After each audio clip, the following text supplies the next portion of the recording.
What an old codger I am. What an old codger I am. What an old codger I am. What an old codger I am. What an old codger I am. Hello, howdy partners. So after about 6 weeks, no rain and crazy temperatures for early spring, we had a week of rain, which was really well needed, muchly, and millions and trillions of drops of rain. And today is a break from the rain, and it's 29 degrees, but it's only for one day, and back to stormy tomorrow. And even from here I can see the French border over there and the Vosges mountains, and behind the mountains over there it's all black and raining, so in France it's raining. Just a coincidence that the weather front's exactly on the river Rhine.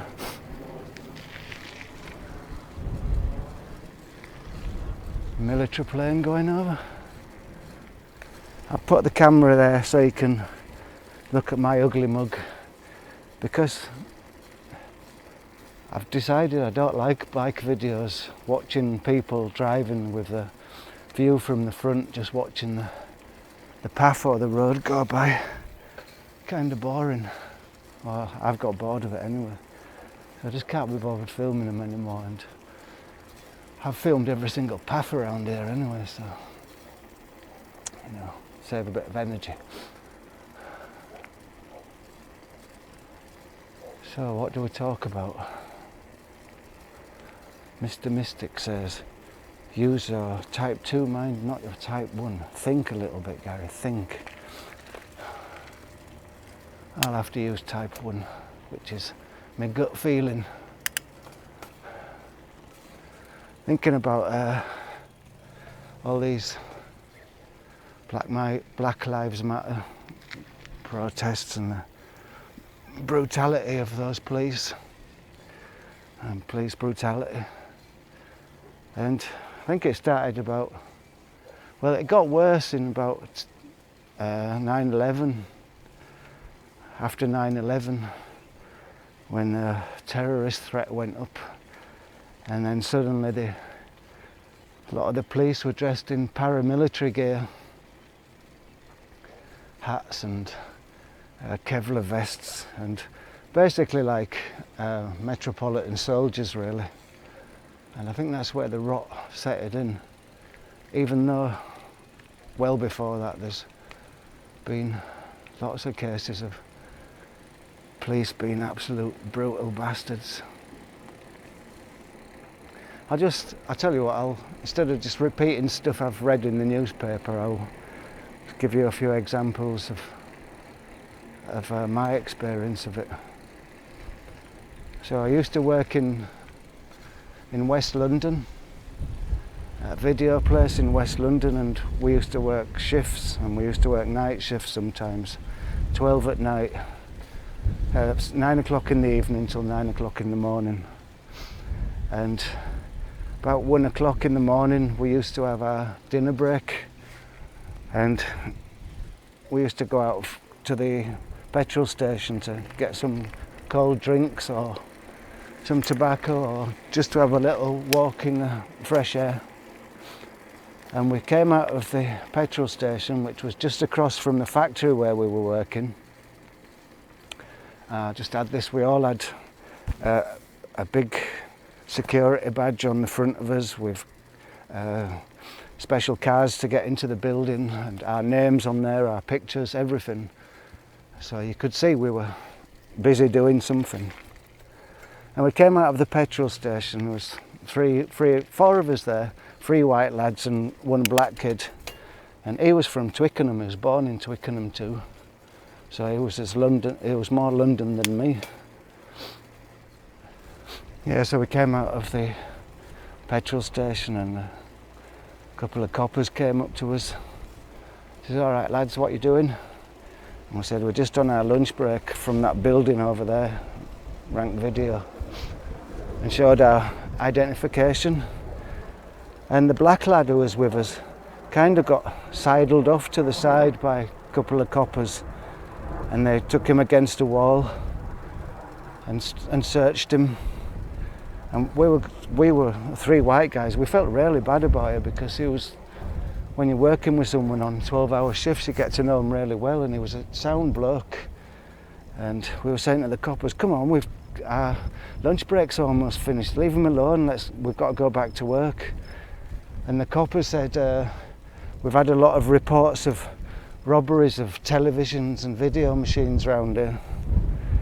And the building we were working in, there was 8,000 video machines in there, millions of pounds worth of technological audio video equipment in there.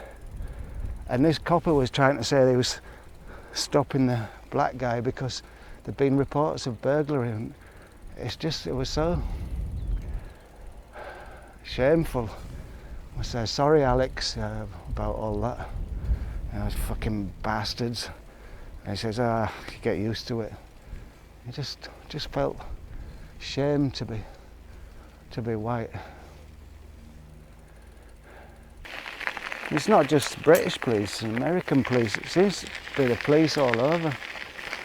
And happened 3-4 years ago, my son was caught with a bit of marijuana, and 5 policemen came with one of those rams and smashed down our front door at 6 o'clock in the morning. My wife was scared stiff, and they weren't even dressed in police clothes. They had jeans on, trainers, but a kind of a vest with police written on there, and it was just, we're all about 22, 23, and you just felt like there's a bunch of thugs breaking into your house, state-funded thugs. And that's what the problem is, that's what seems to have happened.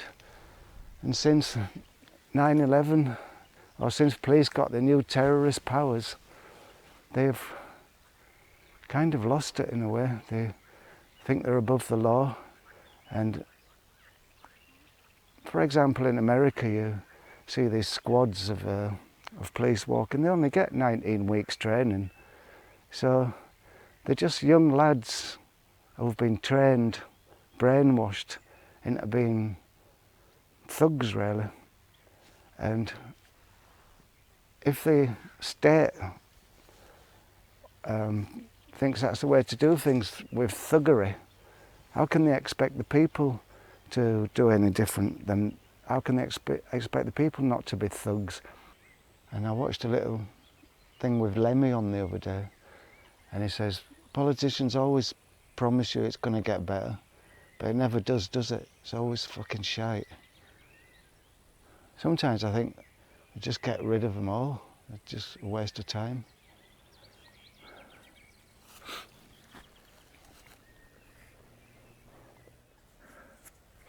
Yeah, but when all this politics and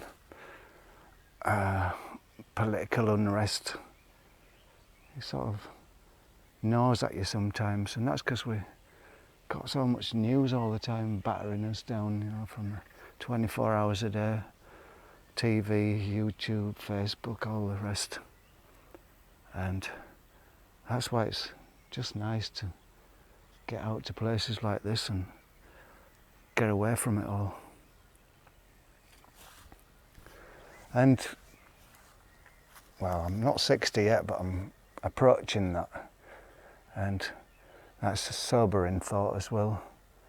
And sometimes when you look back how many of your mates have already gone and how precarious your perch on the world is, and you can almost get a kind of a panic attack sometimes, just worrying about all the things that can possibly happen, which will happen quite soon. Which sort of cancer will you get? Will it be a heart attack? Will I get a stroke? Will my family be okay? Will I manage to pay off the mortgage? Corona stuff on top, just to add a little spice to it all. And so sometimes you've got to come out and find the eternal verities. And for example,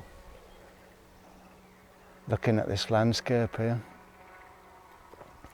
I've got a nice piece of water in front of me, blue sky, forests, and it kind of, it's like touching an earth wire and it earths you out. Because when you look out there and think about it, and if you're thinking about your own mortality, for example, you look out there and you see those trees and that water and the sky and the clouds and the grass and the colours, and you're not looking at something separate, you're looking at yourself really, because you are made up of all that stuff as well, your molecules, your atoms, and when you snuff it, when you shrug off this mortal coil, you'll be a part of the landscape. And I don't know if how that helps, but it helps me somehow. Helps me think, you know, you're not in this on your own. It's all one thing. And that unity of all things is quite a calming thing really, because you possibly just start to flip out when you get in your own little world that you've made in your mind really. That's what most psychosis is, when people end up in a little tiny world that they've made their own, and they make their own heavens and hells, and because it's been made with such minimal materials, it tends to go wrong and can become twisted. There you've got the whole story of the Bible there with Satan and everything, but that's another story. So for me that's one of the reasons I get out and look at landscapes. And I started doing it when I was really young, when I was 12 years old, when I got my first bike. I used to ride up to the Yorkshire Dales, and I never knew why I was looking at landscapes, but I knew I liked looking at them. And it took me about 40 years to maybe work out why I like them.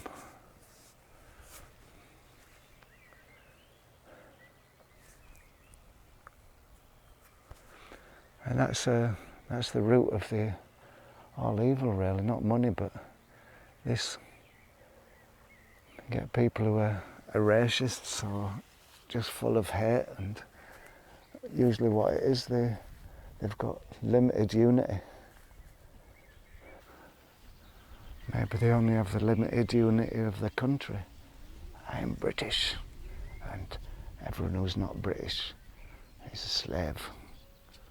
Or the unity of the colour, or the unity of having money.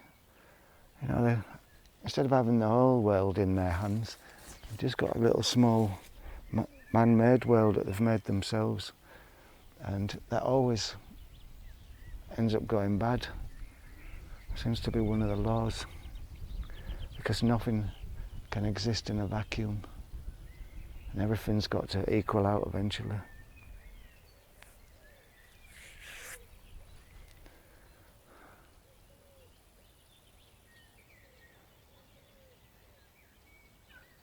I guess that's possibly one of the biggest wastes of a life, is having your life and having your mind closed in. You've been given this personal computer in your head to play with for 70 years or so, and two of the best quality cameras in your head, nice audio system, and to the best specifications. And people who've not utilised that, not used it, or used it only up to a certain amount, that seems to be that would be my biggest regret, is if you're on your dying bed and then you realised that all your life you'd been stupid. And I mean, I've been plenty stupid in my life, But I mean intrinsically stupid, I mean fundamentally stupid. That's the biggest waste.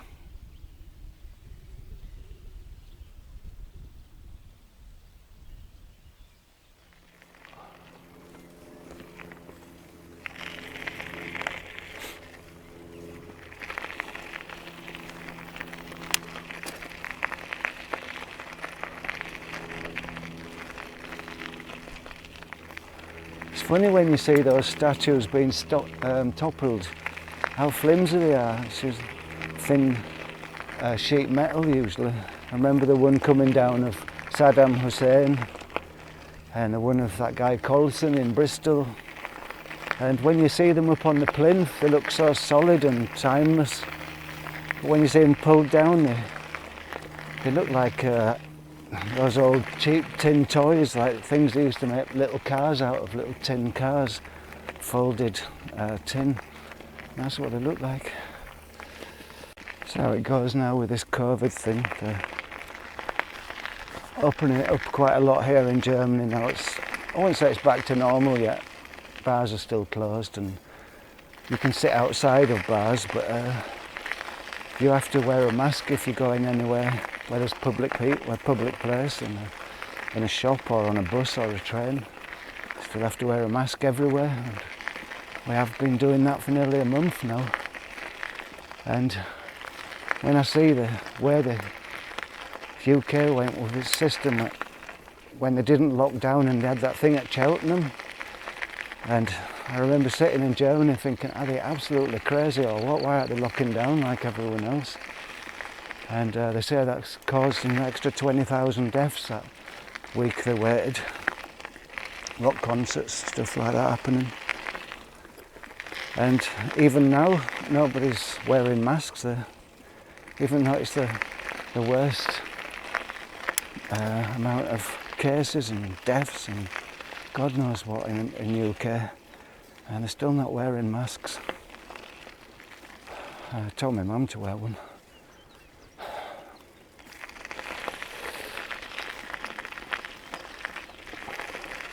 Shambles. That's a little shower. Yeah, it's quite entertaining, Boris. A nice bit, probably a nice bloke to go out for a drink with, but he's not the kind of guy you want to drive you home. You know, virtual friends as well.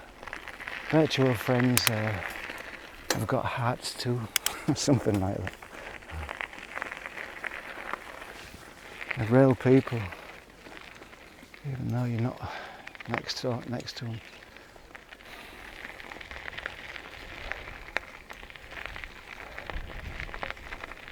fact, they're even better than real friends because you can turn them off. Just joking.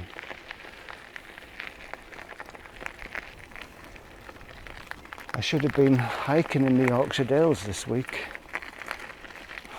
The cottage was booked, but due to COVID, it's all cancelled. Oh, they are refunding our money, which is good. Oh, a lizard just ran across the path.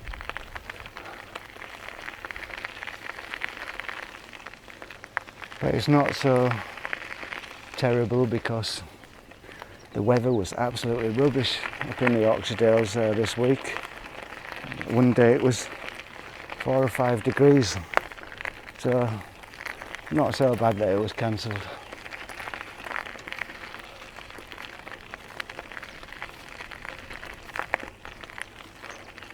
One thing bugs me about these masks is you see them everywhere on the streets now. You know, you see those little bags full of dog shit. Or to go with them now, you've got little bags full of dog shit, used masks and used gloves. And you see them on the side of the street. Not something you want to pick up either, is it really, somebody's used mask? People are just such slobs sometimes.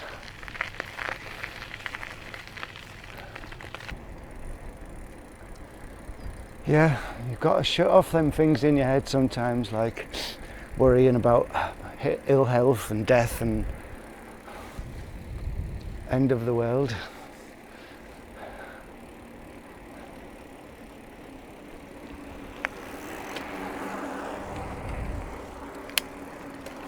And luckily the mind has got the ability to fool itself a lot of the time, to forget things. Without it we'd go mad, wouldn't we? But it can work against us as well. Sometimes we forget the important things, get lost in the details.